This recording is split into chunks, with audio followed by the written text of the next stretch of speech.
자, 이번 시간에는 저희 화재보험에 의해 세 번째 시간이고요. 먼저 살펴볼 것은 특수건물 화재보험입니다. 특수건물 화재보험은 한마디로 이야기하면 일정 규모 이상의 다중이용시설 건물, 이거를 저희가 특수건물로 규정하는 거예요. 그래서 이 특수건물의 소유주인 경우에는 반드시 화재보험에 특약을 가입하도록 하고 있는데, 그 특약이 뭐냐면 신체 손해배상 책임 특약이죠. 다중이 이용하기 때문에 불이 날 경우에 재산 손해뿐만 아니라 인명피해가 발생할 수 있다는 거예요. 그거를 소유주가 배상할 수 있도록 화재보험을 가입할 때 반드시 신체 손해배상 책임을 같이 가입해라. 요게 이제 특수건물 화재보험인데, 시험에 이 소유주가 가입을 해야 되는데 임차하고 있는 영업주가 가입을 해야 된다거나 소유주의 특수관계인 또는 뭐 직계 가족이 가입한다거나 이런 식의 지문들이 나오고 있어요. 그래서 여러분이 소유주가 가입을 해야 된다라는 거 꼭 기억해 두시고, 가입 대상, 그러면 일정 규모 이상의 다중시설이 뭐냐, 이게 이제 제일 중요할 텐데, 그래서 얘가 시험에 아주 많이 나옵니다. 특수건물에서는 여러분이 요 가입 대상 꼭 기억해 주셔야 되는데요. 일반적인 건물인 경우에는 층수가 11층 이상인 건물, 그 다음에 아파트인 경우에는 16층 이상의 아파트가 해당이 되고요. 이 층수는 단순하기 때문에 시험에 많이 나와요. 특히 아파트 뭐 15층 이런 식으로 나오고 있고요. 아파트에서 여러분이 기억하실 건 뭐냐면, 아파트는 한 동만 있는 아파트도 있지만 여러 동이 단지를 이루고 있는 아파트도 있죠. 그 단지 안에 하나라도 16층 이상이 있으면 그 단지 전체를 특수건물로 봅니다. 그것도 여러분 같이 기억해 주시고, 그 다음에 국유건물, 부속건물인 경우에는 1000평방미터 이상, 학원, 음식점, 주점인 경우에는 2000평방미터 이상, 나머지는 3000평방미터 이상이거든요. 그러니까 여러분이 나머지를 외우시려고 하지 말고 두 가지, 국유건물, 부속건물은 1000평방미터, 학원, 음식점, 주점은 2000평방미터, 나머지는 3000평방미터, 이렇게 기억하시는 게 좋을 것 같고요.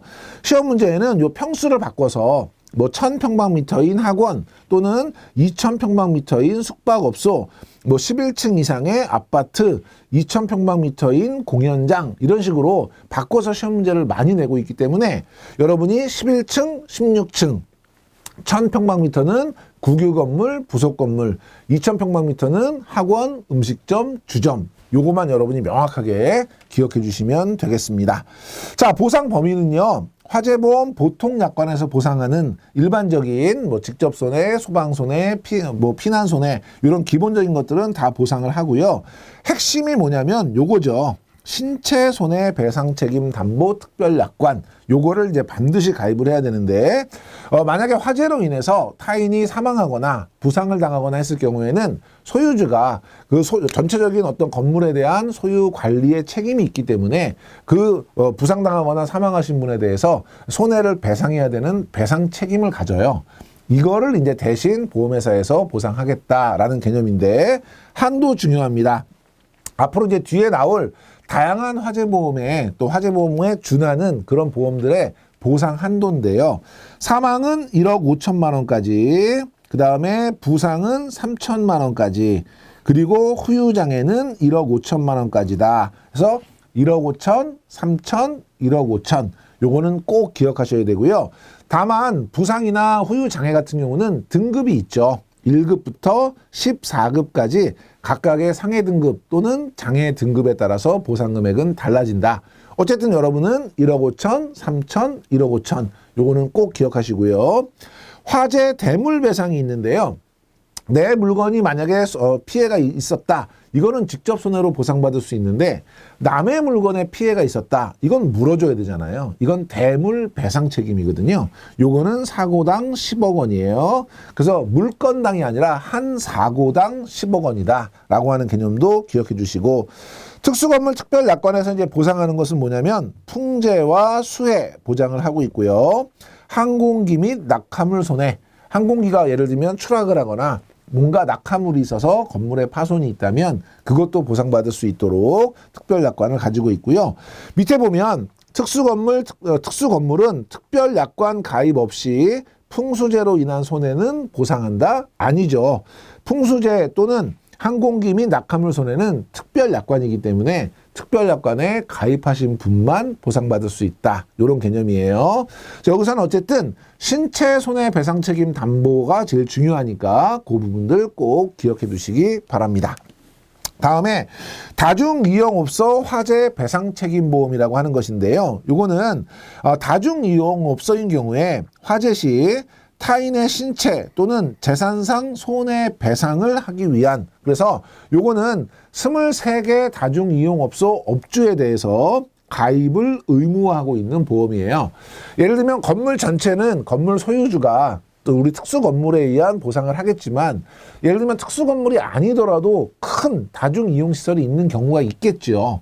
그러면 그 업주가 배상을 해야 되기 때문에 업주에게 배상 책임이 부여가 되고요. 그래서 일정한 23개에 대해서는 가입을 의무화하고 있다. 이런 개념이에요. 그래서 대상은 음식점과 주점, 그래서 뭐 일반 음식점, 단란주점, 유흥주점, 제과점 같은 것들이 있고요.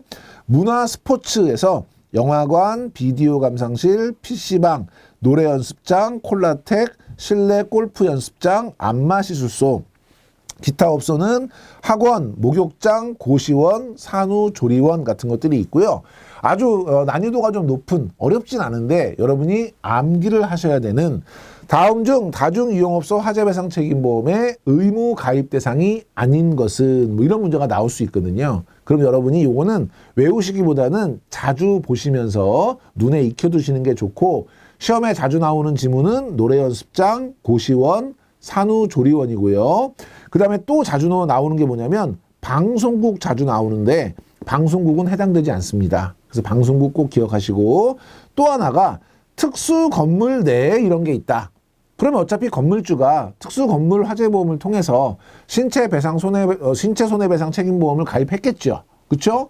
그렇기 때문에 그럴 경우에는 건물주에게 특수 건물로 가입하도록 하고 그 해당 업주에 대한 의무는 제외가 됩니다. 그래서 특수 건물에 입점해 있는 경우에는 제외가 된다는 것도 꼭 기억하시고, 그럼 시험 문제는 어떻게 나겠어요? 우리 도덕적으로 맞는 것처럼 특수 건물 안에 있더라도 반드시 가입해야 된다. 틀린 지문이다. 요거 여러분이 챙겨두시고, 보상 범위는 똑같이 우리 신체 손해배상 책임과 동일하게 보시면 됩니다.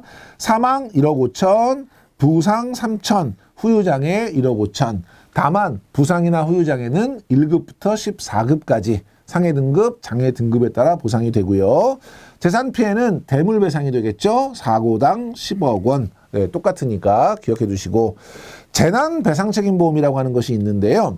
화재, 폭발, 붕괴로 인해서 타인의 신체, 재산상 손해배상을 하기 위해서 19개 업종을 의무적으로 하도록 한, 요것도 이제 아까 앞에서 보셨던 그런 이제 배상 책임의 개념이에요. 다중시설이냐 아니면 별도의 재난배상이냐의 차이만 있는 것이고요. 가입 대상은 숙박업, 관광숙박업, 과학관, 물류창고에서 쭉, 우리가 이제 19개지만 제가 이제 기본 개념을 쭉 설명을 해놨고요. 여기서 여러분이 뭐를 눈여겨보셔야 되냐면 맨 마지막, 다른 법률에 따라서 이미 보험을 가입했다면 이거는 가입한 것으로 간주하겠다. 이 정도만 봐주시면 되고, 시험 문제에는 재난배상책임보험보다는 오히려 앞쪽에 다중시설에 대한 배상책임보험이 훨씬 더 시험에 많이 나오고 있기 때문에 앞쪽에 있는 거 좀 더 보시고요. 요것도 자주 보시면서 좀 익숙해지게끔 해주시면 좋을 것 같아요.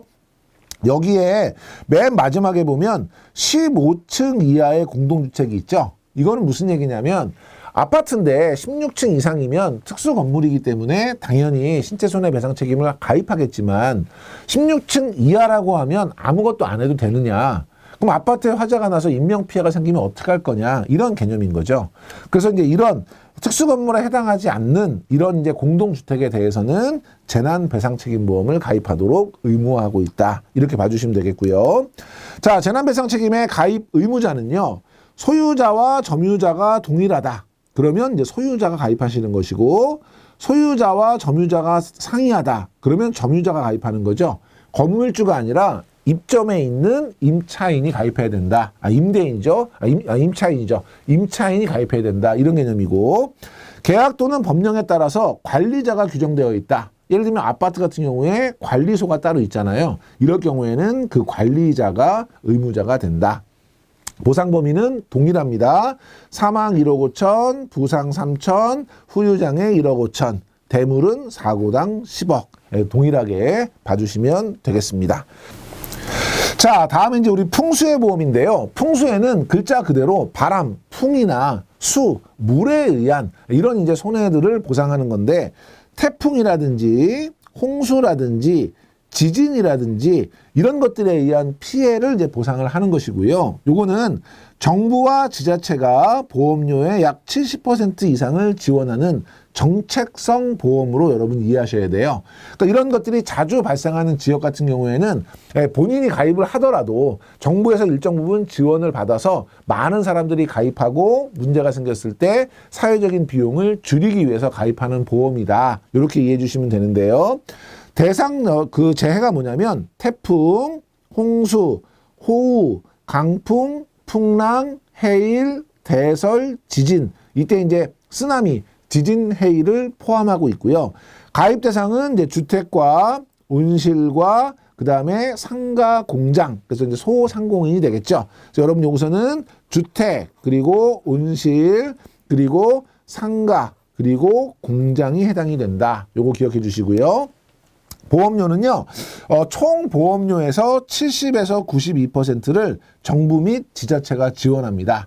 그래서 일반적인 경우에는 70에서 92% 범위 내에서 해당 지역이나 지자체에 따라 또는 가입 물건이나 목적물에 따라 차등해서 지원하고요.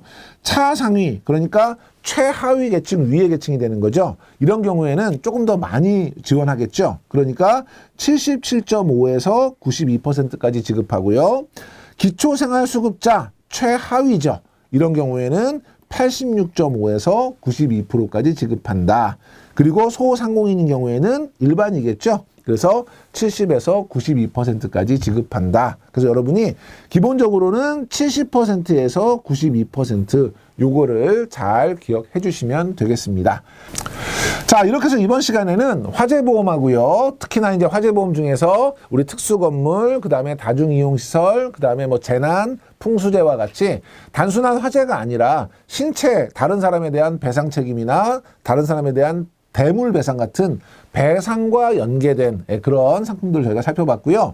마지막에 우리 이제 풍수재, 우리 정책적인 보험까지 같이 살펴봤습니다. 다음 시간에는 저희 이제 해상보험 간단하게 살펴보고요. 우리 손해보험에서 이제 가장 종류가 많은 특종보험 계속 알아보도록 하겠습니다. 이번 시간에 강의 들으시느라고 수고 많이 하셨습니다.